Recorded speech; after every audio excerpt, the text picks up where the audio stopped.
নমস্কার, তোমাদের সকলের প্রিয় পাঠশালায় আরেকটি নতুন ক্লাসে তোমাদের সকলকে জানাই স্বাগত।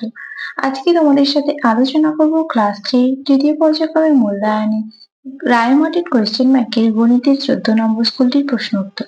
তাহলে দেখে নাও কি কি প্রশ্ন আছে। প্রথমে আছে নিচের প্রশ্নগুলির সংক্ষিপ্ত উত্তর দাও। এমন তিনটি সংখ্যা লেখো যাদের যোগফল ও গুণফল সমান। এই প্রশ্নটা তোমাদের অনেকগুলি পৃষ্ঠাতে আছে, আমি আগেও পড়িয়ে দিচ্ছি, এখনো বলে দিচ্ছি। তাহলে কোন তিনটি সংখ্যা হবে? সেই সংখ্যা তিনটি হবে 1, 2 আর 3। এই সংখ্যা তিনটিকে যদি গুণ করো তাহলে যে সংখ্যাটা বেরোবে আর যোগ করলেও সেই একই সংখ্যা বেরোবে। দেখো এই তিনটি সংখ্যা যদি যোগ করা হয় 3 আর 2 5 আর 6, আর যদি গুণ করা হয় 2 1 2 3 2 6, তাহলে দুটোই হচ্ছে 6। ঘন্টার কাঁটা একদিনে কতবার ঘোরে? ঘন্টার কাঁটা একদিনে 2 বার ঘোরে। পৌনে 5টা বলতে কি বোঝো? পৌনে 5টা বলতে বোঝায় 4টে বেজে 45 মিনিট। 4টে বেজে 45 মিনিট। 2024 সালে মোট দিন সংখ্যা কত হবে? 2024 সালটা লিপ ইয়ার বছর, তাহলে এই সালের মোট দিন সংখ্যা হবে কত? 366 দিন। তারপর প্রশ্নটা বলছি ঘড়ির সবচেয়ে ছোট কাঁটা কোনটি? ঘড়িতে সবচেয়ে ছোট কাঁটা হলো ঘন্টার কাঁটা।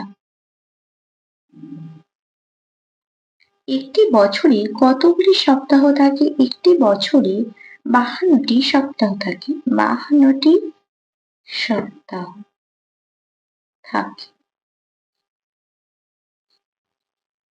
সরলের ক্ষেত্রে পরপর দুটি ভাগ থাকলে কোনটির কাজ আগে করতে হয়? সরলের ক্ষেত্রে পরপর দুটি ভাগ থাকলে বাম দিকেরটা আগে করতে হয়। বাম দিকেরটি আগে কাজ করতে হয়। 2020 সালের 1 জানুয়ারি বুধবার ছিল। 2021 সালের 1 জানুয়ারি কি বার ছিল?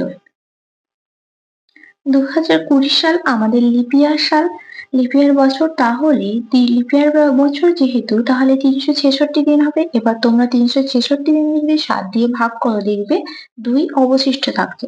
তাহলে বুধবার থেকে যদি 2 ঘরে যাও বৃহস্পতিবার শুক্রবার, তাহলে 2021 সালের 1 জানুয়ারি কি বার ছিল? শুক্রবার ছিল। শুক্রবার। একটি বছরের পরপর কোন দুটি মাস 31 দিনে হয়? একটি বছরে পরপর মাস 31 দিনে হয় জুলাই আর আগস্ট। জুলাই আর আগস্ট। তাহলে দেখো প্রদত্ত ছবিটি দেখে কটা বাজে লেখো। এই ঘড়িটায় কটা বাজছে? দেখো ঘন্টার কাঁটাটি আছে 3-এর ঘরে আর মিনিটের কাঁটাটি আছে 12 ঘরে, তাহলে ঘড়িটাতে কটা বাজছে? 3টে বাজছে। তারপর দুইটা বলেছে নিচের অঙ্কগুলির সংক্ষিপ্ত উত্তর দাও। 146 মিনিট সমান কত ঘন্টা কত মিনিট? আমরা কি জানি? 60 সেকেন্ডে 1 মিনিট আর 60 মিনিটে 1 ঘন্টা। তাহলে 60কে যদি তোমরা 146 দিয়ে ভাগ করো কত হবে? দেখো 60কে যদি 146 দিয়ে ভাগ করা হয়, দেখো 60 দুগুণে 120, 6, 2 থেকে 2 বিয়োগ করলে হবে 2 থেকে 4 বিয়োগ করলে হবে 2, তাহলে কত হলো? 2 ঘন্টা 26 মিনিট। তাহলে এখানে আমরা লিখে দেব 2 ঘন্টা 26 মিনিট। 3 মাস 27 দিন সমান কত দিন? 1 মাস সমান কত দিন? 30 দিন। তাহলে 3 মাস সমান 3 গুণ 30 যোগ 27 সমান 30-এর সাথে 3 গুণ করলে কত হবে? 90 যোগ 27। 90-এর সাথে 27 যোগ করলে কত হবে? 7 আর 2 11, কত হচ্ছে? 117 দিন। 17 টাকা 50 পয়সা সমান কত পয়সা? 1 টাকা সমান কত? 100 পয়সা। তাহলে 17 টাকা সমান 17 গুণ 100 যোগ 50। তাহলে কি হবে? 17-এর সাথে 100 গুণ করলে হবে 1700 যোগ 50, তাহলে কত হচ্ছে? 1750 পয়সা। তোমাদের এবারের এই অঙ্কগুলি খুবই সোজা আছে, তোমরা ভালো করে পড়ে মন দিয়ে করবে, তাহলে অঙ্কগুলো নিজেরাই করতে পারবে। 4টি সংখ্যার গড় 8 হলে তাদের সমষ্টি কত? 4টি সংখ্যার গড় 8, তাহলে তাদের সমষ্টি কত হবে? 4 8 কত হবে? 32। 13, 14, 15 সংখ্যা তিনটির গড় কত? 13, 14, 15 সংখ্যা তিনটির গড়। তাহলে আমরা কিভাবে গড় বের করব? গড় অঙ্ক আমরা আগেও করেছি। দেখো এই তিনটি সংখ্যাকে যোগ করলে কত হবে? 13 যোগ 14 যোগ 15।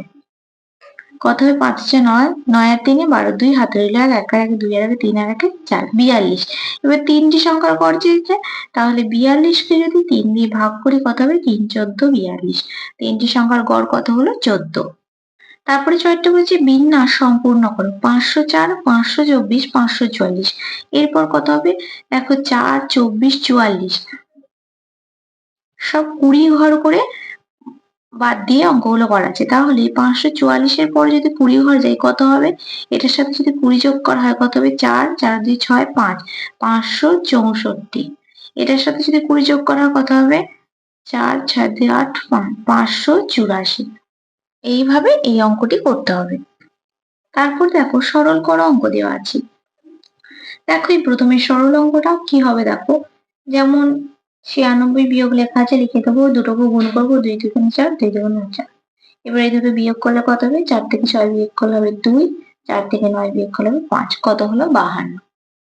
তারপরে অঙ্কটা বলেছে 184 বিয়োগ 75 ভাগ 5। ভাগটা আগে করব। 184 বিয়োগ 75, দেখো ভাগটা করলে কি হবে? 5 1 5, 6 7, 2 হচ্ছে 5 5 25।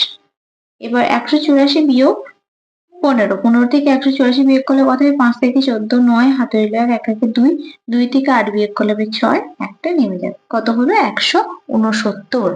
তারপরে বিয়োগটা আছে দেখো, দেখো যোগটা তাহলে আমাদের এদিকে আসবে 79 যোগ 23 বিয়োগ 87।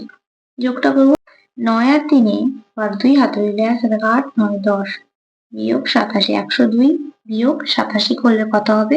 7 থেকে 12, 5 হাতে রইল 1, 8 9 9 থেকে 10, 1। কত হলো? 15। তারপর চারটা বলেছে ফাঁকা ঘরটিতে উপযুক্ত সংখ্যা হিসাব করে বসাও। দেখো এর কোনাকুনি কত আছে? 3 এর কোনাকুনি আছে 9। 3 থেকে 3 দুগুণে 6, 6 আচ্ছা 3 এর সাথে 2 গুণ করে 3 যোগ করা হয়েছে। দেখো 3 দুগুণে 6 আর 3 এ 9, তাহলে 8 এর সাথে যদি 2 গুণ করা হয় কত হবে? 8 দুগুণে 16, 16 থেকে 3 বিয়োগ করলে 17 8 19। তাহলে এখানটা কত হবে? 19। আশা করছি তোমরা বুঝতে পেরেছো। আমি তাও এখানে তোমাদের লিখে দিচ্ছি। দেখো 5টা করে দিচ্ছি। 5 এর সাথে যদি 2 গুণ করে 3 যোগ করো কত হচ্ছে? 5 দুগুণে 10 আর 3 এ 13। তারপরে 12 সাথে যদি 2 গুণ করো 3 যোগ করো কত হবে? 12 দুগুণে 24 আর 3 এ 27। এইভাবে করতে হবে। তাই এটা আমি করলাম 8 এর সাথে 2 গুণ করে 3 যোগ করে 4 দুগুণে 16 আর 3 এ 19। তারপরে 5টা বলেছে যোগ করো। ঘন্টা মিনিট সেকেন্ডের অঙ্ক দেওয়া আছে। দেখো তোমাদের যোগটা আমি করে দেখাচ্ছি। 3 আর 1 কত? 4, 4 আর 5 এ 9, 3 আর 2 5 আর 2 এ 7 সেকেন্ড। মিনিট লিখে দিলাম। 9 আর 2 এ 11, 11 থেকে 7 যোগ করলে কত হবে? 12 13 14 15 16 17 18, 18 আর 8 হাতে রইল 1, 2 আর 3 আর 1 4 আর 5। ঘন্টা লিখে দিলাম। 8 আর 2 10 আর 7 17। তাহলে কত হলো? 17 ঘন্টা 58 মিনিট 79 সেকেন্ড। এবার এই 79 সেকেন্ডটাকে আমরা ভাঙবো, যেহেতু 60 সেকেন্ডে 1 মিনিট, তাহলে এটা ভাঙলে কত হবে? 17 ঘন্টা 58 মিনিট। এটাকে ভাঙলে কত হবে? 60 এর সাথে কত যোগ করলে 79 হবে? দেখো 9, 19 যোগ করলে হবে 79। এরপরে 60টা আমাদের এদিকে যোগ হয়ে যাবে। কত হয়ে যাবে? 17 ঘন্টা। 60টা এদিকে 1 যোগ হয়ে গেলে কত হয়ে যাবে? 59 মিনিট 19 সেকেন্ড। ঘন্টা মিনিট সেকেন্ডের অঙ্ক তোমাদের আগেও আমি করিয়েছি। তারপরে 6টা বলেছে বিয়োগ করো। 18 ঘন্টা, এখানে কোনো মিনিট সেকেন্ডের ঘরে কিছু নেই। 5 ঘন্টা 17 মিনিট 41 সেকেন্ড। তাহলে দেখো এখানে যেহেতু কিছু নেই, এটা আমাদের 60 দিয়ে যোগ করতে হবে। 60 দিয়ে যদি এটাকে যোগ করা হয় কত হবে? 41 থেকে 60 বিয়োগ করলে 9 হাতে রইল 1 4 5 5 6 1 19 সেকেন্ড। এবার এদিকেও আমাদের 60 দিয়ে যোগ করতে হবে, কিন্তু এদিক থেকে 1 কমে গেলে কত হয়ে যাবে? 59। 17 থেকে 59 বিয়োগ করলে কত হবে? 7 থেকে 9 2 হাতে রইল 1, 7 থেকে 9 বিয়োগ করলে 2, 1 থেকে 5 বিয়োগ করলে হবে 4। কত হলো? 42 মিনিট। এবার এদিক থেকে 1 কমে যাবে, কত হয়ে যাবে? এটা 17। 5 থেকে 7 বিয়োগ করলে হবে 2, 1 কত হলো? 12 ঘন্টা 42 মিনিট 19 সেকেন্ড। তারপর 7 অঙ্কটা বলেছে সরলের আকারে প্রকাশ করে সমাধান করো। একটি বাসে 34 জন যাত্রী ছিল। পরের স্টপে 7 জন যাত্রী নেমে গেল এবং আরো 22 জন যাত্রী উঠল। বাসটিতে এখন মোট কতজন যাত্রী আছে? এটা তোমাদের খাতায় করে দেখাচ্ছি, দেখো। দেখো লিখেছি একটি বাসে 34 জন যাত্রী ছিল, পরের স্টপে 7 জন যাত্রী নেমে গেল। এখন যাত্রী হলো 34 ভাগ 7 সমান 27 জন। আরো 22 জন যাত্রী উঠলো, তাহলে বাসটিতে মোট যাত্রী হলো 27 যোগ 22 সমান 49 জন। গণিতের ভাষায় সমাধান করে পাই 34 বিয়োগ 7 যোগ 22। 34 থেকে 7 বিয়োগ করে কত হয়েছিল? 27 যোগ 22। 27 থেকে 22 যোগ করে হবে 49। তারপরে আরেকটা আছে তোমার বয়স 9 বছর 2 মাস 17 দিন, বোনের বয়স 7 বছর, ভাইয়ের বয়স 3 বছর 8 মাস 28 দিন। তোমাদের তিনজনের মোট বয়স কত? দেখো লিখেছি আমার বয়স 9 বছর 2 মাস 17 দিন, বোনের বয়স 7 বছর, ভাইয়ের বয়স 3 বছর 8 মাস 28 দিন। তিনটে যোগ করে হয়েছে 19 বছর 10 মাস 45 দিন। এবার আমরা কি জানি 30 দিন সমান কি হয়? 1 মাস। 30 দিনে 1 মাস হয়। এবার এখানে আছে 45 দিন, তাহলে এটা 30 দিয়ে ভাঙবো। 30 যোগ 15 করেছি। এবার এই 30টা আমাদের এই মাসে যোগ হয়ে যাবে, 1 যোগ হয়ে যাবে, তাহলে কত হবে? 19 বছর 11 মাস 15 দিন। তাহলে তিনজনের মোট বয়স কত হলো? 19 বছর 11 মাস 15 দিন। তোমাদের তাহলে 14 নম্বর স্কুলটি কমপ্লিট করে দিলাম। আজকের ক্লাসটি তাহলে এখানেই শেষ করছি। যদি তোমাদের এই ক্লাসটি ভালো লেগে থাকে তাহলে অবশ্যই লাইক, কমেন্ট, সাবস্ক্রাইব এবং শেয়ার করতে ভুলবে না। সকলে সুস্থ থাকবে, স্বাভাবিক থাকবে। সকলকে অসংখ্য ধন্যবাদ।